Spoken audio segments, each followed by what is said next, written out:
Hello students, इस video में हम नेक्स्ट चैप्टर शुरू कर रहे हैं। चैप्टर का पार्ट 5 जगत वर्गीकरण। इससे पहले हमने इसका इतिहास जो है वो डिस्कस किया था। किस तरीके से वर्गीकरण की शुरुआत हुई, 2 किंगडम से हमने शुरुआत की और हम 5 जगत वर्गीकरण तक पहुँचे। ठीक है, और ये भी मैंने आपको उसमें बताया था कि वर्गीकरण का आधार होता है, किसी न किसी आधार पर उनको डिवाइड किया गया था। उसी तरीके से मैंने आपको ये भी बताया था कि 5 जगत वर्गीकरण जो है वो सबसे ज़्यादा यूज्ड होने वाला वर्गीकरण है। ये विटाकर ने दिया था।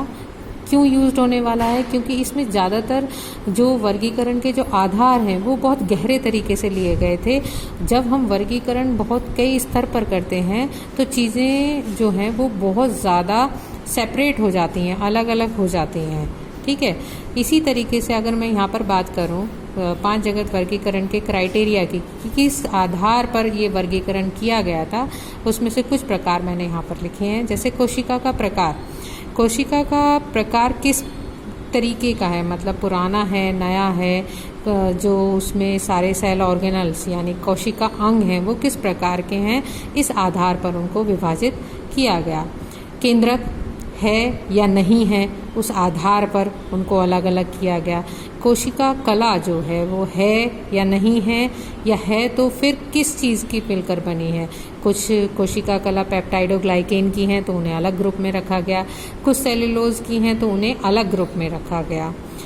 और जो चौथा है वो लिया गया कि पोषण, किस तरीके का उनका पोषण है, न्यूट्रिशन किस प्रकार का है, वो स्वयं खाना बना लेते हैं कि नहीं या दूसरों पे फीड करते हैं। उस आधार पर उन्हें स्वयपोषी परपोषी के आधार पर जिस तरीके से हम विभाजित करते हैं उसी आधार पर विभाजित उनका करके उनको वर्गीकृत किया गया। संगठन। कोशिका में जब हम सबसे पहला जो पार्ट देखते हैं वो संगठन का देखते हैं कि सेलुलर लेवल पर संगठन किस प्रकार का है, मतलब ज़्यादा नया है कि पुराना है, उस आधार पर उनको वर्गीकृत किया गया। तो 5 भाग हमें पता ही हैं उसके। किंगडम, सबसे पहले था किंगडम मोनेरा, फिर प्रोटेस्टा, प्लांटी, फंजाई और एनिमलिया।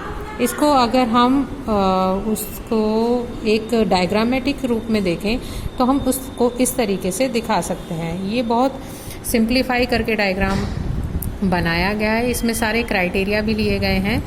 देखो, सबसे पहले आपका आता है किंगडम मोनेरा। ठीक है, किंगडम मोनेरा में जैसे ये किंगडम मोनेरा है, किंगडम मोनेरा को अगर हम देखें तो हम कॉम्प्लेक्सिटी यहाँ पर इस तरीके से ये जो दे रखे हैं ABCD, ये आपके बेसिस दे रखे हैं कि किस आधार पर इनको अलग अलग किया गया है। सबसे पहले हमने कोशिका की कॉम्प्लेक्सिटी देखी, यानी वो सिंपल है या जटिल है, उस आधार पर हमें इन दोनों को बांटा है, प्रोकैरियोट्स और यूकैरियोट्स।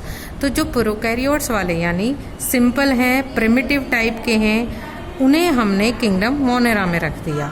ठीक है, और अगर हम पोषण के आधार पर देखें तो वो ऑटोट्रॉप हैं, यानी स्वयपोषी हैं, केमोसिंथेसिस करते हैं, केमिकल से अपना भोजन वो बनाते हैं। ठीक है, तो किंगडम मोनेरा में जितने भी आपके प्राणी आएंगे वो सारे प्रोकैरियोट्स होंगे और ऑटोट्रॉपिक इन नेचर होंगे। अब अगर हम दूसरे लेवल पे जाएं तो दूसरा लेवल जो है हमारा वो है कॉम्प्लेक्सिटी ऑफ ऑर्गेनिज्म। ऑर्गेनिज्म, क्योंकि सेल लेवल से हम थोड़ा सा ऊपर जा रहे हैं तो ऑर्गेनिज्म किस प्रकार का है, तो उसमें किंगडम प्रोटेस्टा आ जाता है। थोड़ा और अगर हम डिफाइन करें, यानी पोषण का प्रकार कैसा है, मोड ऑफ न्यूट्रिशन कैसा है। अगर ऑटोट्रॉपिक हैं उसमें भी वो फोटोसिंथेटिक हैं, तो हम जितने भी फोटोसिंथेसिस वाले थे उन्हें हमने प्लांट में रख दिया।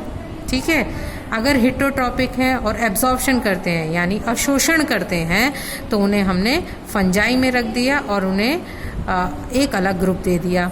अगर वो हिटोट्रॉपी हैं और इंजेक्शन करते हैं यानी यहाँ पर अवशोषण था, इसमें खाना था, तो उन्हें हमने एनिमलिया में रख दिया। ठीक है, इस आधार में अगर हम एक और आधार जुड़ा है इकोलॉजिकल रोल। अगर हम इकोलॉजी में देखें तो इन्हें हम प्लांटी में वो आते हैं जो प्रोड्यूसर हैं, जो प्रोड्यूस करते हैं, फंजाई में वो आते हैं जो डिकम्पोज करते हैं यानी डेड ऑर्गेनिज्म पे फीड करते हैं, और कंज्यूमर जो अपना भोजन इनसे प्राप्त करते हैं, वो सब एनिमलिया में आ गए। तो इस तरीके से ये 5 जगत का क्लासिफिकेशन आप देख रहे हो कि यहाँ पर बहुत चीज़ों का ध्यान रख के इनको डिफ़ाइन किया गया है और इसको क्लासिफाई किया गया है। यानी जीवों का वर्गीकरण जो है बहुत सूक्ष्म आधार पर देखकर किया गया है कि किस प्रकार उनका पोषण है, किस प्रकार कॉम्प्लेक्सिटी है, किस तरीके से इकोलॉजिकली वो बिहेव करते हैं। तो ये सब चीज़ों का ध्यान रखते हुए ये वर्गीकरण किया गया है।